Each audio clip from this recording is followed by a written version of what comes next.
자, 기도하고 시작하겠습니다. 하나님 아버지 감사합니다. 오늘 또 주일 맞이하여서 하나님 앞에 나와 예배하고 또 이 점심 식사 교제 시간 가지고 또 이렇게 오후 성경 공부 시간 가지게 해주심 감사드립니다. 이 시간 또 주님께서 함께 해주셔서 우리로 하여금 주님의 말씀을 잘 깨닫고 그 가운데에서 또 우리 마음에 주님을 아는 지식 깊어지고 우리 삶 가운데에서 주님을 누리는 그런 일들이 잘 일어날 수 있도록 이 시간을 붙들어 주시옵소서. 주님을 의지하며 예수님 이름으로 기도드립니다. 아멘. 네, 지금 저번 시간까지는 이제 사무엘서를 했고요. 오늘은 열왕기 이야기를 좀 열왕기의 솔로몬 부분을 좀 이렇게 보고자 합니다. 그래서 언약의 실패, 이스라엘의 분열, 멸망까지는 안 하고 분열까지 정도를 살펴보고자 합니다. 그래서 솔로몬의 지혜를 이제 좀 보려고 하는데요. 솔로몬의 그 부친이 아버지가 다윗이죠. 다윗이 여호와에 대한 신뢰와 깊은 영성으로 잘 알려져 있죠. 그래서 어떤 학자는 다윗을 두고 그 현실에 뿌리박은 영성 이 책을 쓰기도 했는데요. 그래서 다윗을 보면은 항상 어떤 일을 결정할 때 하나님께 묻는 게 성경에 잘 나옵니다. 그래서 그 신앙이 되게 그런 어떤 왕으로서 정치를 하고 여러 가지 어떤 삶의 자리에서 하나님을 묻는 그런 것들을 통해서 이제 그 다윗의 영성을 볼 수 있는데요. 그 아들 솔로몬은 지혜로 이제 조금 이제 유명하죠. 그래서 그 보면 솔로몬이 지혜를 간구하는 장면인데요. 솔로몬이 이제 하나님께 기도하면서 하나님께서 너에게 뭘 해줄까 했을 때 이렇게 대답하죠. 그러므로 주님의 종에게 지혜로운 마음을 주셔서 주님의 백성을 재판하고 선과 악을 분별할 수 있게 해 주시기를 바랍니다.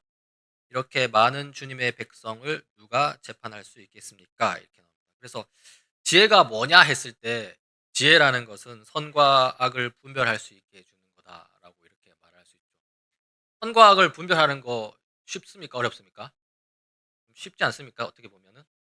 그래서 이 의미가 좀 무엇인지를 한번 고민하게 되는데요.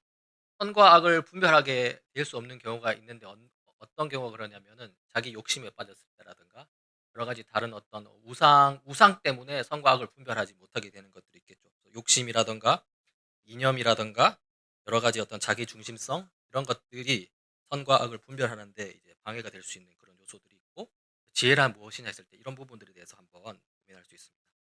그래서 지혜를 주시는데요. 그러므로 하나님께서 그에게 말씀하셨다.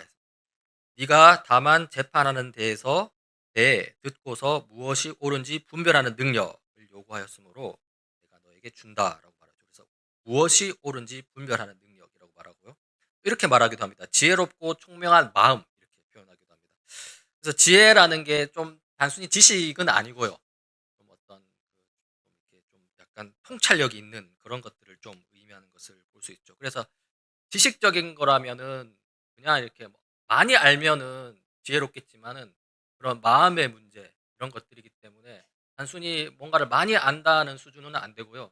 결국에는 뒤에서 살펴보겠지만 하나님과의 관계가 얼마만큼 잘 잡혀 있느냐의 부분이고 그 속에서 이제 수많은 우상들을 제하고 올바르게 선과 악을 분별할 수 있게 되는 게 이제 지혜라고 한번 생각해 볼 수 있습니다. 그래서 아기를 두고 다투는 두 여인의 부분인데 두 명의 여자들이 이제 있는데 각각 뭐 이렇게 각각 자기 아기를 데리고 한 방에서 잔 것 같아요. 그런데 이제 한 아이가 그 엄마한테 깔려 가지고 이제 질식을 해 가지고 죽게 되죠. 그래서 그 자기 아이가 죽게 된 걸 발견하는 엄마가 그 옆에 자고 있는 아기를 얘한테 가져오고 죽은 아기를 이렇게 그 아기 다른 엄마 밑에 놓은 겁니다. 그래서 그다음 날 깨 보니까 이 바뀐 걸 알게 된 거예요. 자기 진짜 엄마가. 그래 가지고 이제 솔로몬 왕한테 와 가지고 "이 아이가 내 아이입니다. 죽은 아이는 저 아기인데 바꿔 놨습니다." 이렇게 되는 것이죠. 오늘날로 보면은 사진도 많이 찍고 뭐 유전자 검사도 있고 쉽게 분별하겠지만은 아기가 생긴 게 거의 비슷하고 이게 분별하는 게 쉽지 않습니다. 그렇죠? 이런 그런 어떤 되게 이제 어떤 그렇지만 큰 되게 곤란한 이런 상황에 빠져 있었죠. 만약에 솔로몬 왕이 왕으로서의 자기 명예를 우상으로 생각하고 있었더라면 아마 이 재판을 이렇게까지 그냥 뭐 그냥 그 창녀라고 할 수도 있 그렇게 보긴 하는데 그냥 그 두 여자 그렇게 뭐 별 볼 일 없는 여자 애기 그 애기가 누구 애기게 무슨 소용이냐면서 그냥 왕의 권위로 그냥 "이 애는 너의, 이 애는 너의." 하면서 대충 이렇게 정당화시켜서 할 수 있었겠죠. 그리고 그전에 사람들은 아마 왕들이나 재판관들은 그렇게 했을 가능성이 매우 높습니다. 그런데 이제 솔로몬은 그렇게 하지 않고 이제 중심을 본 거죠. 그래서 어떤 다른 자기 명성이나 명예를 위해서 그것을 어떻게 좀 높여 보려고 급급해서 그냥 쫓기듯이 재판 안 하는 것이 아니라 그것을 다 걷어내고 중심을 봤는데요. 하나님의 중심 하나님과의 깊은 교제 가운데 그런 것도 있겠지만은 그 여인의 중심들을 봤죠. 그 마음을 본 거죠. 그래 가지고 그 마음을 보고 그 마음을 알아내기 위해서 그 아이를 죽여라 했을 때 진짜 엄마가 그러면은 내 아이는 안 죽이겠습니다 해 가지고. 그래서 이게 상당히 어떤 그 본질을 볼 수 있는 중심을 볼 수 있는 그런 것들을 솔로몬이 오늘 이 여인의 재판에서 이렇게 보여주고 있는데요. 결국에는 그렇게 하기 위해서는 중요한 건 뭐냐면 우상을 내 안에서 몰아내고 내 욕심이라든가 내 명예라든가 그런 것들이 내 삶의 주인이 되면 그런 거 못 보고 그냥 자기 중심성 속에서 내 편한 대로 판단해 버릴 수 있는 거죠. 그래서 이런 부분들을 좀 한번 생각해 볼 수 있습니다. 자, 그렇게 했을 때 이제 모든 이스라엘 사람이 왕이 재판한 판결 소식을 들었다. 그리고 백성들은 왕이 재판할 때 하나님께서 주시는 지혜로 공정하게 판단한다는 것을 알고 왕을 두려워하였다. 공정함 이런 것들을 좀 봤고요. 재판이라는 게 공정해야 되니까. 그 다음에 왕을 두려워하였다. 두려워했다는 게 참 의미가 제가 뭐 깊이까지 찾아보지 않았지만은 뭔가 좀 어떤 우리 인간의 어떤 타락상을 좀 이렇게 좀 염두에 둔 표현이 아닐까 싶습니다. 진짜 우리가 선하기만 하고 하면 정말 기쁨과 그 즐거움이 넘칠 텐데 자기 자신 안에 있는 어떤 타락상들이 왕 앞에서 밝히 드러나니까 그 앞에서 어떤 두려움을 느끼지 않았을까라는 생각을 하고요. '아 내 이 왕 앞에서는 나쁜 짓 못하겠구나.' 그런 생각을 가질 수 있었을 것 같습니다. 그래서 지혜의 통치가 이 솔로몬의 그 어떤 그 통치 특징이고요. 뿐만 아니라 이 솔로몬은 인생과 자연에 대한 지식도 굉장히 많았습니다. 그래서 잠언적 지혜의 그 잠언을 썼죠. 뭐 식물, 동물 여러 가지에 대해서 광범위한 지식을 가지고 있었는데 열왕기상에 보면 이렇게 나옵니다. 그는 3천 가지의 잠언을 말하였고 1,005편의 노래를 지었고 모든 초목을 놓고 논할 수 있었고 짐승과 새와 기어다니는 것과 물고기를 두고서도 가릴 것 없이 논할 수 있었다. 이렇게 이야기. 뿐만 아니라 그런 이제 정치 체제에 있어서도 발전된 형태를 보여줬던 것 같은데요. 솔로몬은 이스라엘의 발전된 정부 구조를 세운 것으로 평가됩니다. 그래서 열왕기상 4장에 보면 솔로몬 왕이 온 이스라엘을 다스리는 왕이 되었을 때 그가 거느린 고급 관리들은 다음과 같다 하면서 1절부터 19절까지 길게 나옵니다. 그래서 지방 장관 12명을 세우고 그 지방 장관들의 우두머리 그러니까 총리격이 되겠죠. 총리를 세웠다고 나오고 또 종교의 어떤 뭐 제사장 뭐 그런 제도도 다 이렇게 해 가지고 이 정부 그냥 대충 하는 게 아니라 체계적으로 이제 나라를 세워가는 것을 볼 수 있죠. 그래서 그 결과 어떻게 되었느냐 했을 때 유다와 이스라엘에는 인구가 늘어나서 마치 바닷가의 모래알처럼 사람이 많아졌지만 먹고 마시는 것에 모자람이 없었으므로 백성들이 잘 지냈다. 이렇게 이야기를 하고 있습니다. 이 솔로몬의 지혜에 대한 이제 고찰을 해보자면은 일단 효율적으로 잘 사는 법을 아는 것들이 포함되고요. 뭐 정치 체제 같은 걸 통해서 우리가 알 수 있는 것이죠.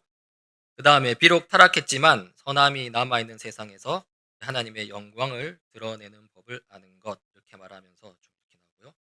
그러면서 이 지혜의 근원이 그럼 어디냐 했을 때 이 지혜는 여호와를 경외하는 것에 있다. 창조주의자 구속자이신 하나님 여호와 하나님에 대한 깊은 존경에서 이 지혜가 시작된다라고 하는데요. 잠언에 보면 이렇게 나오죠. 주님을 경외하는 것이 지식의 근본이다 나오고요. 전도서 12장에도 이렇게 나오죠. 하나님을 두려워하여라. 그분이 주신 계명을 지켜라. 이것이 바로 사람이 해야 할 의무이다라고 말하면서 하나님을 경외하는 것을 이야기하고 그러니까 하나님을 하나님으로 두는 것, 하나님을 하나님으로 정말 생각하는 것 이런 것이 되겠죠. 이렇게 했을 때 선과 악을 분별하는 데 있어서 내 안에 다른 여러 가지 어떤 불순물들, 우상적인 것들을 다 걷어낼 수 있지 않을까 싶습니다. 오로지 하나님만이 책임지시는 인생이라는 그런 하나님에 대한 신뢰가 있어야지 다른 여러 가지 그런 어떤 이득을 생각하지 않고 정말로 옳과 선과 악을 분별할 수 있는 것이다. 이렇게도 생각할 수 있는 것이죠. 그래서 지혜의 근원에 대해서 솔로몬은 자신이 오류에 빠지기 쉬운 유한한 인간 피조물이기 때문에 전적으로 하나님께 의존해야 하는 존재라는 것을 인식하고 있었다. 그래서 하나님을 의존하는 존재다. 이게 굉장히 중요하고요. 그러면서 그 지혜 주심에 대해서 겸손으로 이제 하나님은 솔로몬에게 위대한 지혜를 주심으로써 그런 어떤 겸손에 보답하시는 것을 볼 수 있습니다. 그래서 어떻게 보면 이 지혜와 겸손이 되게 연결된 것 같아요. 그렇죠? 솔로몬이 겸손했기 때문에 하나님께서 지혜를 주셨다라고 말하지만 어떤 부분에서는 이 어떤 이 겸손이 지혜와 직결되는, 그러니까 단순히 어떤 그런 조건이 아니라 어떤 그런 어떤 같은 열매, 겸손이 열매다라는 것도 한번 생각해 볼 수 있는데요. 그런 것들이 있습니다.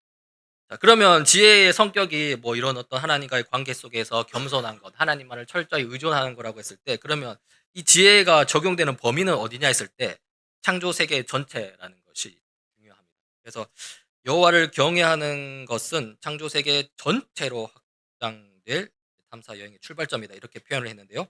그래서 이제 하나님이 이 창조 세계를 잘 아시기 때문에 그 하나님으로 받은 지혜는 이 창조 세계 전체를 대상으로 하고 있다. 이렇게 생각할 수 있는 것이죠. 그래서 그다음 보면은 창조 세계 전체에서 잠언을 보면 가정생활, 성, 정치, 경제, 비즈니스, 법을 비롯하여 지혜가 성찰하지 않는 삶의 영역은 없다라고 얘기하고 있습니다. 하나님의 지혜로운 통치는 온 세상에 미친다라는 것을 솔로몬을 통해서 볼 수 있는 것이죠. 자, 그래서 솔로몬의 통치의 특징 하나가 이제 지혜라고 한다면, 이제 솔로몬의 통치에서 중요한 한 가지가 뭐냐면 성전입니다. 성전인데요. 솔로몬의 위대한 업적은 이제 성전을 건축한 것인데, 이 성전이 무엇을 의미하냐면 하나님의 임재를 의미하죠. 하나님께서 이스라엘 백성 가운데 임재한다는 것을 이제 의미하는데요. 이 성전은 그냥 요 솔로몬 때 그냥 툭 튀어나온 게 아니라요. 이미 성경 전체 속에서 좀 하나의 일관성을 가지고 바라볼 수 있습니다. 언제 성전이 가장 먼저 나왔냐 했을 때 이제 에덴 동산이 성전이었다, 이렇게 표현을 하고 있는 것이죠. 그래서 이제 성전 이 벽에는 뭐 그룹들도 있고 종려나무, 뭐 꽃 이런 이미지들을 그려 놓는데, 그런 이미지들이 이제 에덴 동산을 상징하는 것이다, 가리키는 것이다, 이렇게 말하고 있습니다. 실제로 창세기 3장 8절에 보면 에덴 동산에서 어떤 일이 있었는지 이렇게 나오는데요. 그 남자와 그 아내는 아담과 하와죠. 날이 저물고 바람이 서늘할 때 주 하나님이 동산을 거니시는 소리를 들었다라고 말합니다. 그러니까 하나님께서 에덴 동산에 거하셨다는 거예요. 그 뭡니까? 이게 하나님의 임재를 의미하는 것이죠. 그래서 성전이 하나님의 임재를 의미한다 했을 때 그 하나님의 임재가 일어난 곳이 최초로 일어난 곳이 에덴 동산이라면 에덴 동산과 성전이 연결될 수 있는 것이죠. 그래서 그 구약 신학자들이 그 아담에 대해서 뭐라고 말하냐면 제사장이라고 표현합니다. 왜냐하면 그 에덴 동산이라는 성전에서 자기의 역할을 감당하고 있기 때문에 이제 제사장이라는 표현을 쓰는데요. 그런 부분에서 에덴 동산에부터 시작됐다라고 볼 수 있고요. 또 좀 더 이 솔로몬 성전과는 가깝게는 이제 출애굽 광야 시기의 성막하고도 바로 연결이 되는 것이죠.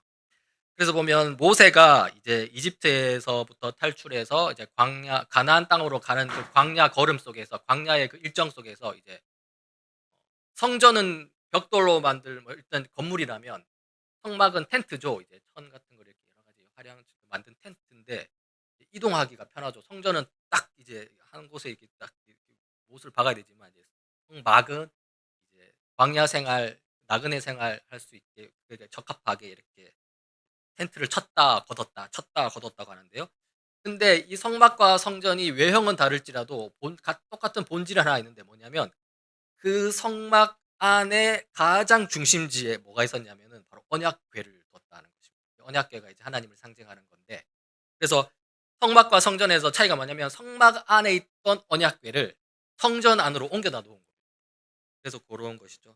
자, 그래서 출애굽 때 보면 이 성막이 지어졌을 때 어떤 것들이 있냐면 출애굽 40장에 보면 이렇습니다. 그때 구름이 회막을 덮고 주님의 영광이 성막에 가득 찼다, 이렇게 말하고 있죠. 주님의 영광이 성막에 가득 찼다는 건 하나님의 임재를 가리키는 거죠. 모세는 회막에 구름이 머물고 주님의 영광이 성막에 가득 찼으므로 거기에 들어갈 수 없었다라고 말하면서 하나님의 임재를 의미한다는 것을 이렇게 보여주고 있습니다. 그래서 솔로몬의 예루살렘 성전은 언약궤를 이제 언약궤가 솔로몬 예루살렘 성전 안에 들어간 거고요. 그때 출애굽 때 일어났던 그 현상들이 이제 그 솔로몬 성전에서도 동일하게 일어나게 되는 건데요. 거기서 하나님의 임재가 여기에도 일어나는구나. 여기서 좀 그걸 볼 수 있습니다. 그래서 솔로몬이 이렇게 연설하는 이렇게 말합니다. 주님께서 말씀하신 대로 주 이스라엘의 하나님의 이름을 기릴 이 성전을 지었으니 주님께서는 이제 그 약속을 이루셨습니다. 주님께서는 이집트 땅에서 우리의 조상을 이끌어 내실 때 그들과 언약을 세우셨는데 나는 주님의 언약이 들어있는 궤를 놓아둘 장소를 이렇게 마련하였습니다. 라고 말하면서 출애굽 성막에서부터 시작된 그 성전을 이렇게 가져오는 것을 볼 수 있습니다. 그래서 성전의 지성소에 내려온 구름 이렇게 말하는데 이제 임재 거기 이제 임재를 의미하고 거기서 기도하고 간구한다고 그랬는데 성전은 하나님과 교제하는 것 그리고 또 이제 거기서 하나님과의 친밀한 관계 이런 것들을 보여주는 것이죠. 그래서 성전을 통해 바라본 예루살렘이라고 했는데요. 결국 성전이 예루살렘 도시에 세워지잖아요. 근데 이 예루살렘이 이제 결국 하나님의 나라를 다 상징하게 됩니다. 그래서 이후에 이 예루살렘은 아주 좀 중요한 의미를 가지게 됩니다. 사실 솔로몬 이전에 다윗까지도 그렇게 예루살렘이 중요한 의미가 없었어요. 이제 그렇게 그 다윗 이전까지는. 근데 이제 다윗과 솔로몬의 성전이 세워지면서 예루살렘이라는 어떤 이 지명이 아주 어떤 독특한 어떤 그 위치를 차지하게 되는 것이죠. 그래서 보면 이스라엘 선지자와 지도자들의 상상력에 불을 붙였다라고 말하는데 뭐 이사야 선지자 같은 경우는 성전을 이야기할 때도 그렇고 요한계시록까지 이렇게 쭉 이렇게 볼 수 있습니다. 그리고 이제 이 예배의 중심지라고 말했는데 아까 말씀드렸다시피 예루살렘이 이제 어떤 의미를 가지게 되는 것이죠. 그러면서 이제 예배하는 이스라엘 백성의 어떤 정체성을 보여주는 하나의 그런 어떤 지명이 도시가 되는 것을 볼 수 있습니다. 예루살렘이 가까워지면 순례자들은 예루살렘 언덕을 향해 눈을 들고 그들의 도움의 근원을 묵상한다. 이렇게 말하면서 자, 이렇게 성전이 있는데요. 이 성전이 가져다 주는 미래의 전망이 있습니다.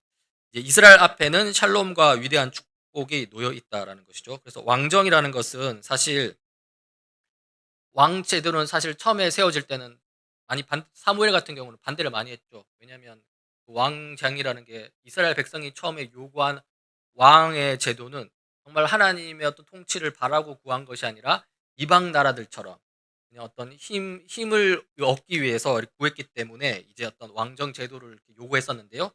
하나님께서 이제 다윗과 솔로몬 이를 통해서 그 왕정 제도를 올바른 방식으로 이제 어떻게 그것이 전개되는지를 보여주고 있는 것이죠. 그러면서 이제 이스라엘은 모든 민족을 하나님께로 끌어올 수 있을 것만 같았다. 그래서 이스라엘 백성의 사명이 뭐냐면 모든 민족에게 어떤 하나님의 빛을 비춰주는 거거든요. 그래서 예루살렘 도시에서 어떤 그 하나님 나라의 모습을 보여줌으로써 쟤들 보니까 정말 행복하게 산다라는 걸 보여주면서 이제 이 모든 민족을 끌고 오는 건데요. 이제 그렇게 성전이 세워짐으로써 이제 진짜 그런 것들이 착 세워진 거죠. 어떤 그런 체계들이. 자, 그런데 이제 이렇게 세워지자마자 곧바로 실패를 경험하게 됩니다. 그래서 이스라엘 나라가 분열되다. 분열의 원인은 이제 솔로몬이 이제 정치를 잘못해서 그런데요. 먼저 우상 숭배입니다. 솔로몬은 바알들을 우상했던 산당에서 하나님께 예배드리는 것에 반대하지 않는다 말하죠. 그러니까 여러분 솔로몬이 여기서 보면 이제 산당이라는 것은 예루살렘 말고 여러 지역의 높은 언덕 같은 데다가 그 당시 다실론 세계이지 않습니까? 그래서 각기 자기들의 신들을 섬기는 그런 자리들입니다. 거기에서 솔로몬이 거기서 뭐 하나님께 예배하는 거 거기서 괜찮아라고 한 것이죠. 근데 요것만 보면은 사실 별 문제가 없어 보입니다. 왜냐하면은 솔로몬이 우상을 섬기라고 한 건 아니거든요. 그냥 하나님을 섬기려 했습니다. 근데 산당에서 섬기는 것뿐이지 이거거든요. 근데 이게 왜 문제가 되냐면은 아직까지 이스라엘 백성이 하나님을 아는 지식이 충분하지 않았다는 거죠. 그리고 그 당시에는 그 신들에 대한 그런 어떤 그런 개념들이 생각들이 전부 다 이렇게 명확하지 않아 가지고 이 신이 그 신이고 저 신이 이 신이고 이렇게 되거든요. 그러니까 그 신을 예배하는 어떤 그 예배하는 그 형식, 그 예배하는 어떤 그 자리, 예배하는 그런 어떤 방식들이 그 신을 아는 어떤 그 지식을 결정하는 부분들이 있었기 때문에 그냥 솔로몬이 쉽게 그냥 하나님께 예배라고 말했지만 그것이 미치는 영향력은 진짜 진정한 하나님을 예배하게끔 만드는 것이 아니라 그 전에 그 자리에서 예배했던 바알을 섬기게 만드는 그런 어떤 그런 결과를 초래하게 된 것이죠. 그래서 혼합주의 신앙이 틈을 타게 되는 것입니다. 사실 우리 같이 오늘날의 상황으로 보면 우리는 구약 성경도 있고 신약 성경도 있고 하나님에 대해서 예수 그리스도까지 굉장히 분명하게 하나님을 알 수 있는 요소들이 있습니다. 사실. 그러니까 이때와는 비교할 수 없을 만큼 하나님을 아는 지식들이 우리는 많이 자라 있는 것이죠. 근데 이때는 그렇지 않다. 그런 걸 감안해 봤을 때 솔로몬이 아주 큰 잘못을 했다. 진짜 왜 성전을 세워 주시고 왜 이렇게 하셨는데 그것들을 왜 이렇게 그냥 했느냐는 거죠. 그다음에 하나는 강제 노동. 솔로몬은 자신의 야심찬 건설 계획을 실행하기 위해 강제 노동을 시키기. 그래서 뭐 성전을 지었을 뿐만 아니라요. 왕궁도 아주 크게 짓습니다. 이제 성전은 뭐 예배만 드리면 되기 때문에 어느 정도 규모가 이렇게 되면 되겠지만 왕궁은 또 신하들도 있어야 되고 자기도 머물러야 되고 또 이방 여인들과 많이 결혼하지 않았습니까? 그러니까 여인들을 위한 공주들을 위한 왕비들을 위한 건물도 지어야 되고 하니까 이게 강제노동을 많이 시켜야 되는 거죠. 그래서 이것 때문에 이스라엘 백성들이 굉장히 힘들어했습니다. 힘들어했고 이것 때문에 이제 이스라엘 솔로몬 왕이 있을 때는 그래도 그냥 억지로 이렇게 막 묻어놨어요. 왜냐하면 워낙 위대한 왕이니까.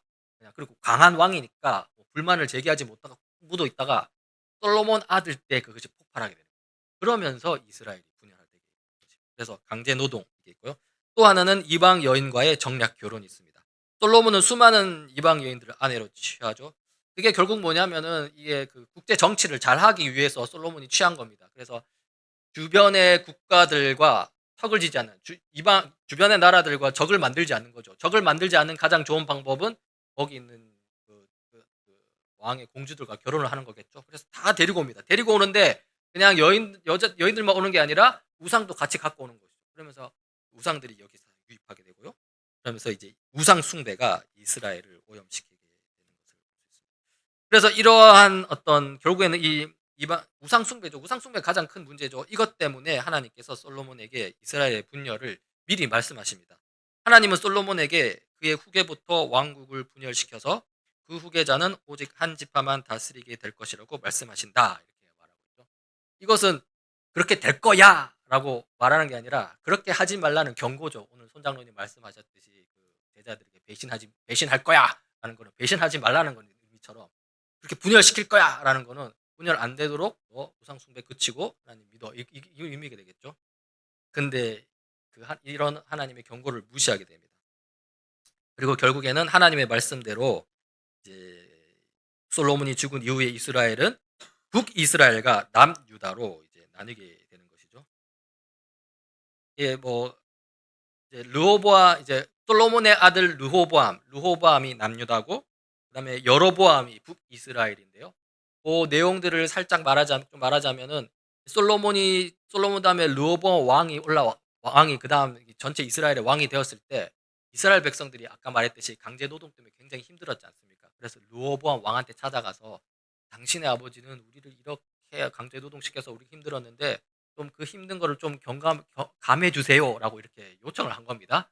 근데 르호보암이 그때 어떻게 했냐면은 자기들과 어울리던 젊은 친구들에게 조언을 구하고 거기서 "더 세게 해라. 더 강하게 눌러라." 그렇게 했죠. 그래 가지고 르호보암이 "내가 니네들 말 안 듣는다면서 더 너희들을 더 힘들게 하고 막 하겠다." 하니까 거기서 이제 나머지 열 지파가 화가 나 가지고 "그러면 니는 니대로 살아라. 난 내대로 살겠다." 하면서 그 열 지파가 여로보암을 왕으로 세워 가지고 북이스라엘을 세우게 됩니다. 그래서 남유다와 북이스라엘을 가리게 됩니다. 그래서 솔로몬의 강제 노동이 분열의 원인이 된다라는 것들이 이제 이 사건을 통해서 알 수 있는 것이죠. 그래서 우상 숭배와 강제 노동 이런 것들을 통해서 볼 수 있습니다. 자, 그런데 이렇게 분열되는데 분열 이후에 북이스라엘을 좀 찾아보면 북이스라엘이 문제가 있었습니다. 이제 보면 그림 보겠지만 위에 노란색이 북이스라엘이고 밑에 빨간색이 남유다인데 이제 예배를 해야 되잖아요. 예배를 해야 되는데 이제 어떻게 했습니까? 북이스라엘 백성 입장에는 그 예배를 하려면 예루살렘 남유다로 가야 되는 그런 게 있는 거죠, 이제. 그러니까 여기서 이제 딜레마에 빠지는 것이죠. 북이스라엘 왕 여로보암이 예배를 해야 됩니다. 안 할 수는 없습니다. 근데 예배를 하려고 하면 자기 백성을 남유다로 보내야 되거든요. 근데 어떻습니까? 북이스라엘 백성이 남유다 예루살렘으로 가서 예배를 하다가 거기서 나는 여기 이제 그 정통성을 보게 되는 것이죠. 나는 르호보암 이쪽이 더 괜찮은 것 같아라고 이렇게 넘어가 버리면 자기가 어떻게 할 수 없는 일이 생기지 않습니까?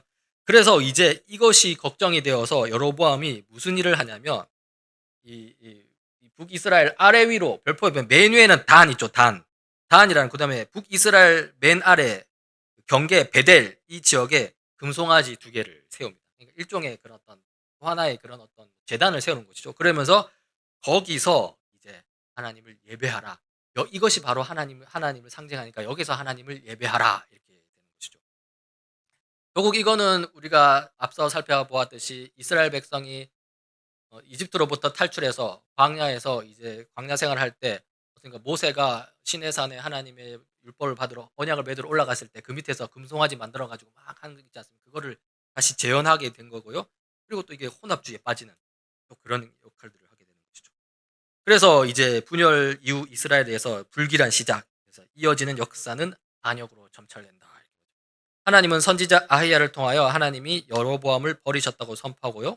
그 이유는 북이스라엘의 우상 숭배 때문이었다라고 말을 하게. 여기까지가 지금 오늘 열왕기의 어떤 전반적인 내용들입니다. 그래서 솔로몬이 지혜로 통치하고 성전으로 통치하고 했는데 분열돼 버리는 이야기죠. 여기서 우리가 한번 질문을 던져 볼 수 있습니다. 그러면 솔로몬의 지혜와 성전인데 이거 그다음에 뒤로 더 나가야 되는데 이게 실패했냐? 실패한 건 아니냐? 한번 던져볼 수 있는 거죠. 과연 실패했는가? 물론 저 때까지는 실패한 거죠. 근데 이제 오늘 우리의 관점에서 보면 결국 그것을 하나님께서 다시 성공으로 바꾸셨다라는 것을 볼 수 있습니다. 그게 결국 누구를 통해서냐면 예수 그리스도를 통해서 그렇게 되는 것이죠. 그래서 예수 그리스도의 십자가 지혜인데요. 고린도전서 1장 23절 25절에 보면 이렇습니다.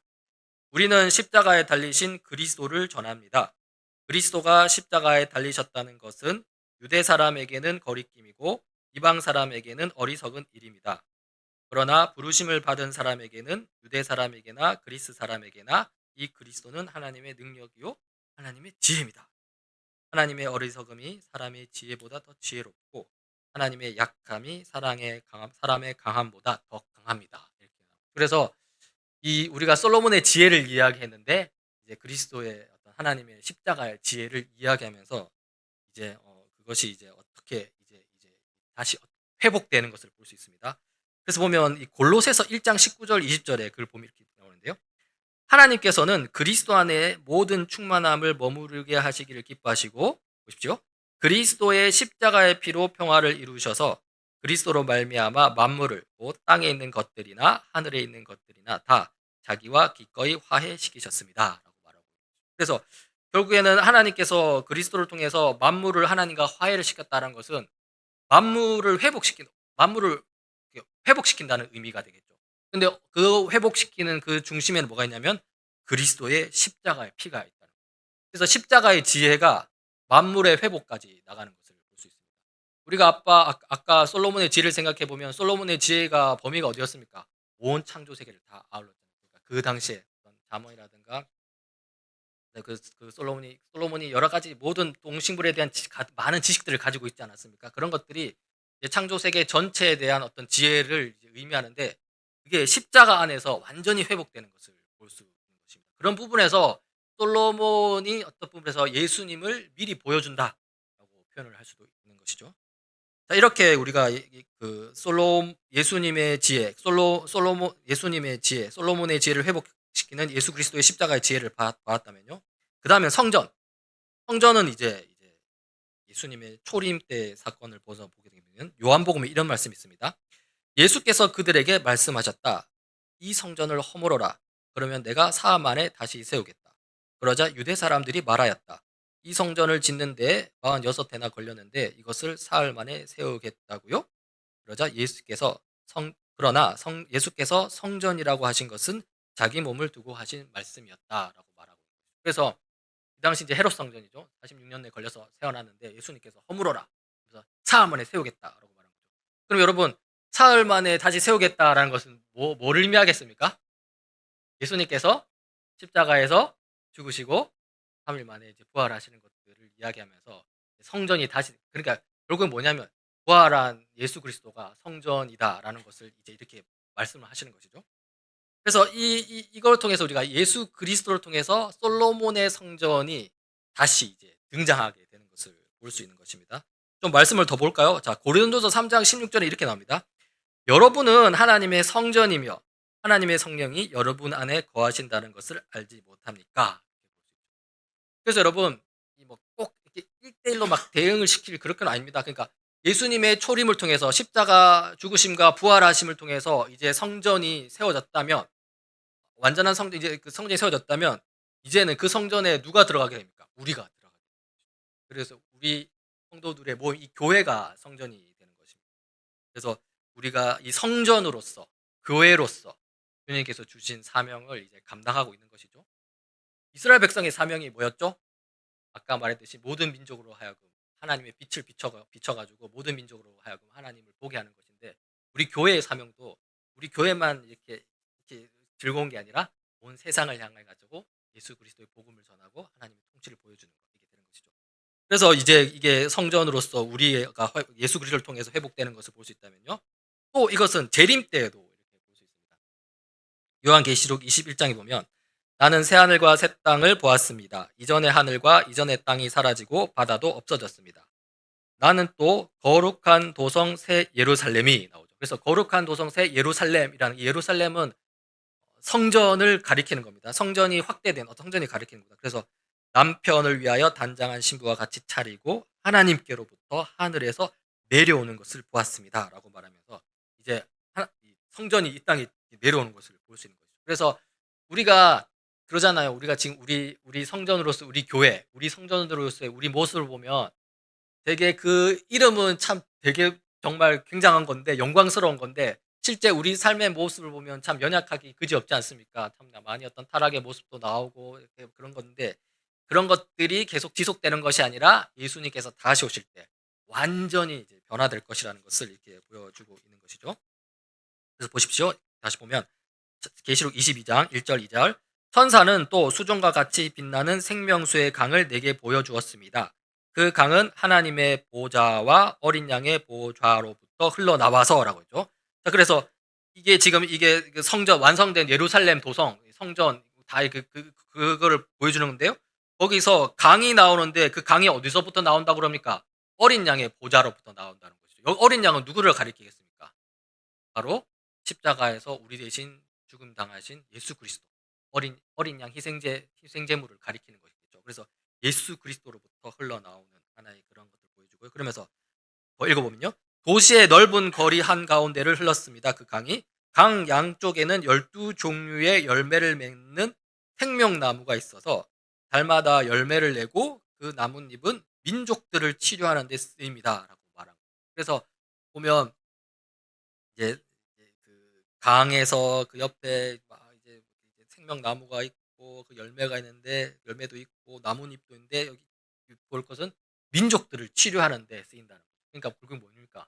그냥 이 모든 만물, 이 민족들, 모든 민족들을 회복시키실 거다라는 것을 보여주고 있습니다. 그래서 솔로몬의 성전이 이루지 못한 것들을 예수 그리스도를 통해서 이제 완전히 이루어가는 것을 우리가 신약을 통해서 볼 수 있는 것이죠. 그래서 보십시오. 또 보십시오. 그 다음에 계시록 2장에 보면 또 있습니다. 나를 성령으로 휩싸서 크고 높은 산 위로 데리고 가서 하나님께로부터 하늘에서 내려오는 거룩한 도성 예루살렘을 보여주셨습니다. 라고 말하면서 그 도성을 어떻게 묘사하면 네모가 반듯하여 가로와 세로가 같았습니다. 그가 자막대기로 그 도성을 재어보니 가로와 세로와 높이가 서로 똑같이 12,000 스타디온이었습니다. 라고 말하는 거죠. 그러니까 그 성전이 어떻게 생겼는가 보니까, 그 예루살렘이 어떻게 생겼나 보니까 정육면체. 가로, 세로, 높이, 길이가 12,000 스타디온이라고 하죠. 스타디온이라는 건 스타디움, 체육관, 경기장을 말하는 거죠.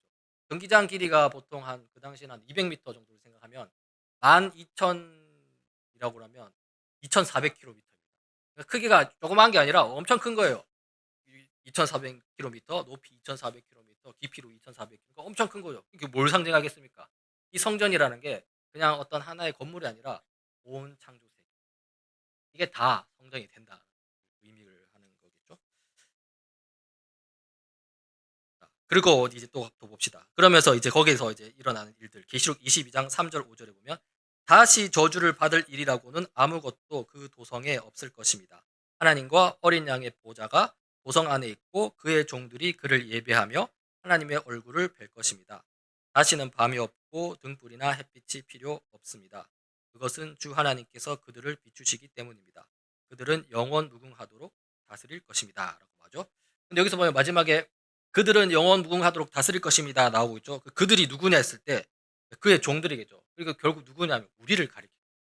그러니까 우리가 영원 무궁하도록 그 나라에서 다스린다는 거예요. 뭔가를 하겠죠, 이제. 다스리는. 그러니까 물론 궁극적인 다 통치자는 하나님이시겠지만 우리는 그 밑에서 또 청지기로서 다스림을 행하게 된다는 것입니다. 그래서 우리가 앞에서 솔로몬을 생각해 봤을 때 이제 솔로몬의 성전 하면서 이제 솔로몬 통치의 어떤 위대함을 봤는데요.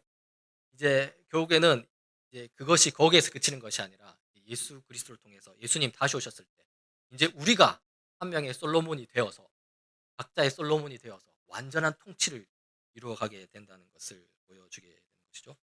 그래서 여러분 열왕기서에서 초반에 보는 그 솔로몬의 지혜와 성전을 둔 통치가 비록 그때는 실패로 끝난 듯 보이지만 이제 멀리 이제 우리 멀리 이제 와서 우리가 보았을 때 그것이 거기서 끝나는 것이 아니라 솔로몬이 예수 그리스도를 미리 보여주면서 그런 어떤 그 통치의 어떤 모습들을 보여주게 됩니다.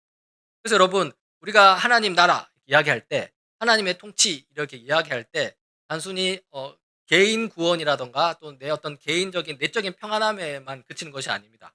우리가 솔로몬을 통해서 봤듯이 솔로몬의 통치가 어땠습니까? 왕으로서 온 세계를 다스리는 그런 어떤 되게 치밀한 그런 것들이 있었잖아요. 그것처럼 우리 또한 예수 그리스도로서 이 교회에 속해서 이 교회로서 세상을 향해서 좀 이렇게 하나님의 복음에 하나님 나라의 그런 어떤 선함을 보여줄 수 있도록 애를 써야 한다는 것이 오늘 그 이런 성경 이야기의 어떤 큰 주제를 할 수 있고요. 그리고 주님께서 그렇게 삶을 살려고 하는 우리를 주님께서 끝까지 도와주실 것이다. 그런 것을 기억하면서 성령 하나님과 날마다 동행하면서 그런 삶을 살아가는